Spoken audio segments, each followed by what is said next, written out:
Planning کر رہے ہیں کہ اس کا کس طرح سے سلسلہ ہو. آیا اس کو چلے کی شکل دے کر اس عرس کے ساتھ شروع کیا جائے، یا جس طرح بھی ویسے بھی آپ سال میں 2 دفعہ بھرپور اجتماع میں آتے ہیں، اور ہر مہینے میں بلکہ یہاں اتنا اجتماع ہوتا ہے کہ اللہ کے فضل و کرم کی اور اس نور کی بارش کا ایک سماع ہوتا ہے. اس کے علاوہ 2 بڑے اجتماع اور ہر مہینے کا اجتماع وہ بھی ہے. انشاءاللہ اس پہ بھی غور کر رہے ہیں کہ اس کو کسی عرس کے ساتھ رکھے، 7 روزہ یا 5 روزہ اس کو جاری رکھیں گے، تاکہ یہ 5 دن کم از کم جو ہے یہ تربیت کا سلسلہ یہ ہوتا رہے گا. اور انشاءاللہ یہ آپ بیٹھتے ہیں ہر سال، اگلے سال تک اس کا جو ہے ذوق اور اس کا نشہ وہ رہتا ہے اگر انسان تھوڑا سا اس میں غور کر کے دیکھ لے. خواتین نے بھی اسی طرح بھرپور اس میں شرکت کی ہے. پچھلی دفعہ سے وہ بھی کہیں زیادہ نیچے پہ جمع ہوئی اللہ کے ذکر کے لیے. تو جس طرح مرد اللہ کے لیے اللہ کا ذکر کر رہے ہیں، اسی طرح بالکل خواتین بھی کر رہے ہیں. اور یہ دیکھ لیں کہ اللہ پاک نے جیسے آپ کو بنایا اسی طرح ان کو بھی بنایا، اور اسلام نے جو مساوات اور ان کو جو درس دیا تھا عورت کی، وہ حرمت کا اور عزت کا، اس کے عین مطابق اگر آپ دیکھ لیں تو سلسلہ جہاں صحیح ہوگا، جہاں سلسلہ صحیح ہوگا، اس کی عین اسی تواتر سے اس کا کام جاری رہے گا. کسی جگہ پہ اس کی وہ کمی یا اس کو نہیں تصور کیا جائے گا. کیوں کہ اسلام کا یہی درس ہے کہ حضور علیہ السلام خواتین کے ساتھ بھی ان کا خطاب ہوتا تھا، اور جب ان سے ملتے تھے تو بڑے پیار کے سے ان سے پیش آتے تھے، اور پھر فرمایا گیا کہ ان کا خاص جو ہے وہ خیال رکھا کرو. بہت سارے حقوق ہیں. تو جو آج آزادی نسواں کی بات کرتے ہیں یا حقوق نسواں کی، تو ان کے سامنے سب سے بہتر ماڈل حضور علیہ السلام کی ذات ہے. جو عزت کسی بھی عورت کو میرے نبی نے دے دی ہے، آج کا عظیم سے عظیم فلاسفر سوچ بھی نہیں سکتا، سوچ بھی نہیں سکتا. تو یاران طریقت حدیث قدسی کیا سوم لی وانا عجزی بہی، کہ روزہ میرے لیے ہے اور میں ہی اس کی جزا دوں گا. اب دیکھنے کی یہ بات ہے کہ ہر عمل کی جزا تو اللہ پاک ہی دیتا ہے، لیکن یہ عمل اتنا اخلاص ہے اس میں چونکہ ریاکاری نہیں، انسان اندر بیٹھ کے چاہے کھا لے، لیکن اتنا اس کا اخلاص ہے اور اتنی اس کی اپنے نفس کے ساتھ ایک فائٹ ہوتی ہے کہ وہ بالکل خالصتاً اللہ کے لیے ہو کے رہ جاتا ہے. روزے کا یہی سب سے بڑا فائدہ ہے. اس لیے اللہ پاک نے فرمایا کہ اس کا اجر میں خود دوں گا. دے گا تو تمام عمل کا اجر وہی، لیکن تخصیص اس میں ایک درجہ عطا کر دیا گیا کہ میرے جو پیارے بندے ہیں، جو مجھ سے پیار کے ساتھ میری عبادت کرتے ہیں، ان لوگوں کی باتیں اور ہیں، عام لوگوں کی باتیں اور ہیں. جو پیار کے ساتھ میرے لیے روزہ رکھتے ہیں، جو الصوم لی، روزہ تو میرے لیے ہے، جو میرے لیے روزہ رکھتے ہیں ان کو میں اپنی بارگاہ سے اجر دوں گا. تو کتنے خوش نصیب ہیں وہ لوگ جو روزہ بھی رکھتے ہیں جو روزہ بھی رکھتے ہیں اور پھر رمضان کے آخری عشرے میں اللہ کے لیے اس کے حضور حاضر ہو کر اسی کے پھر ہو بھی جاتے ہیں. ان کی کیا شان ہوگی. درود پاک پڑھیں.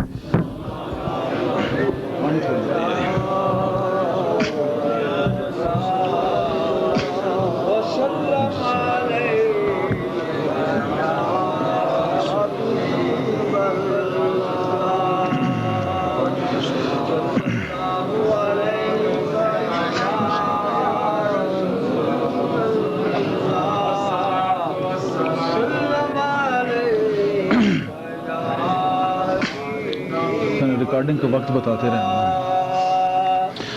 وقت مجھے بتاتے رہنا اس حساب سے.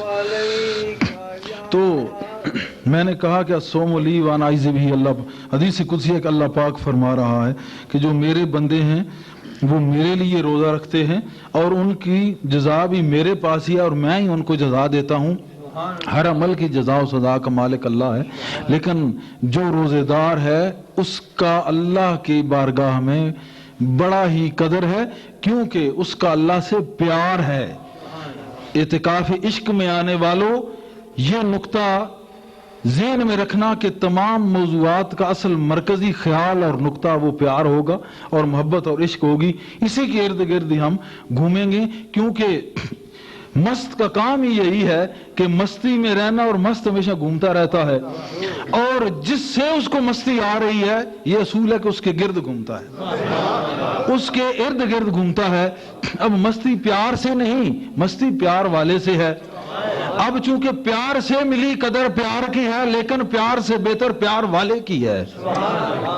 تو یہ ذہن میں رکھیں کہ جو اللہ سے پیار کی خاطر اس کا روزہ رکھتے ہیں اور اس کے لیے اعتکاف بیٹھتے ہیں، ان لوگوں میں اور عام لوگوں میں بڑا فرق ہوتا ہے۔ روزے دار کی جو قدر ہے وہ روزے کو کھانے والے کی قدر نہیں، اور بلکہ اس کے لیے عذاب ہے۔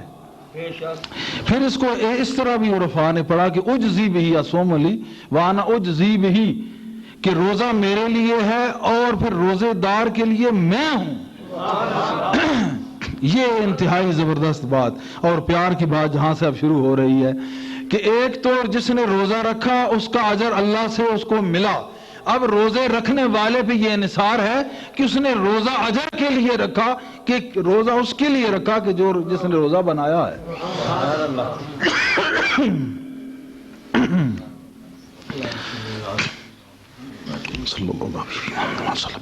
تو دو صورتیں میں نے کہا کہ جب عارف بات پڑھتا ہے تو اس کی اپنی بات ہوتی ہے، اہل علم پڑھتا ہے تو اس کی اپنی بات ہوتی ہے۔ یہ الگ بات ہے کہ علم والے کو کبھی عقل آ جائے۔ تو اس نے کہا کہ روزہ میرے لیے ہے اور میں اس کا اجر دوں گا، اور دوسرا فرمایا اس کا میں ہی اجر ہوں، وانا اجزی بھی، کہ اس کا میں ہی اجر ہوں۔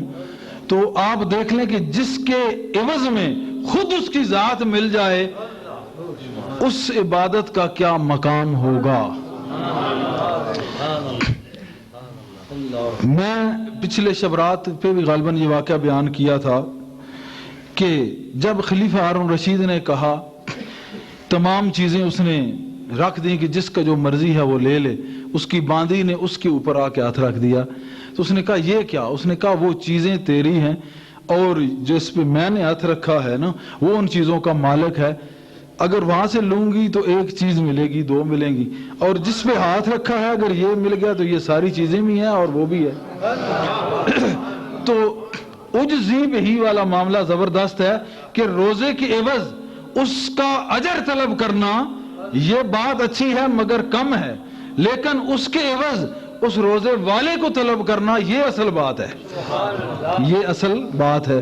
محمود و ایاز، محمود غزنوی کا بھی واقعہ ہے اس میں، اس نے ایسے سکے اپنے جرنیلوں کے آگے یوں پھینک دیے اور جواہرات پھینک دیے، لال پھینک دیے، اعلیٰ قسم کے جو جواہرات ہوتے ہیں وہ پھینک دیے، ان کے اوپر وہ منڈ پڑے۔ اب جو ہے وہ چل دیا اور ساتھ جو تھا ایاز وہ آگے چل کے دیکھتا ہے تو وہ بھی ساتھ ساتھ آ رہا ہے۔ اس نے کہا کہ تو نے نہیں وہاں سے وہ مال اٹھانا اور وہ جو جواہرات ہیں وہ نہیں تو نہیں لینے؟ اس نے کہا کہ نہیں، مجھے موتیوں سے نہیں کام، مجھے موتی والوں سے کام ہے، مجھے موتیوں سے کام نہیں، مجھے موتی والا جو ہے، موتیوں والا جو ہے اس سے کام ہے۔ تو بات یہ ہے کہ عبادت تو ہم کرتے ہیں مگر اس کا اگر کوئی اور ظاہری یا اخروی اجر وہ طلب کرتے ہیں تو وہ عبادت تو رہے گی، اس میں کوئی شک نہیں۔ یہ پہلا درجہ جو شرع کا ہے اور عام عوام الناس کے لیے جو ہے یہ تو اس کا مقام ہے، اس میں اس کا اجر بھی ہے، لیکن پھر کیا ہی مزے کی بات ہے کہ اسی کی عوض اس عبادت سے دنیا و آخرت سے ہٹ کے اس وحدہ لا شریک کا عشق طلب کیا کر لیا جائے، اور پھر اس عشق میں وہ مقام آئے کہ عشق سے بھی دور ہو کر اس عشق کے سبب اس صاحب عشق تک پہنچ جائے۔ نہیں بات سمجھ میں آئی کہ ایک چیز ہے اس سے مانگنا، ایک چیز ہے وہ چیز مانگنا جو اس تک پہنچائے، اور ایک چیز وہ ہے کہ اس کو بھی ہٹ کے جو اصل منبع اور اصل چیز ہے اس تک پہنچا دے، اس تک پہنچا دے۔ تو یہ روزے دار کے لیے بڑے انعام ہیں۔ بہت ساری حدیث اور دیگر قرآن کریم میں اور اس کے جو آپ نے فضائل سن رکھے ہیں، تو اس کا تھوڑا سا میں نے آپ کے سامنے یہ خاکہ پیش کیا۔ اللہ پاک اس کو سمجھنے کی توفیق عطا فرمائے۔ کتنی خوش نصیبی کہ دور سے چل کر اللہ کی گھر میں داخل ہو کر روزہ رکھ کر پھر اعتکاف کی حالت میں پھر اس کا ذکر کرنا، یہ بڑے مزے کی بات ہوتی ہے، نہ کہ انسان گھر سے بھی نہ نکلے اور اس کی طرف راغب بھی نہ ہو اور وہ ہر وہ ڈیمانڈ کرے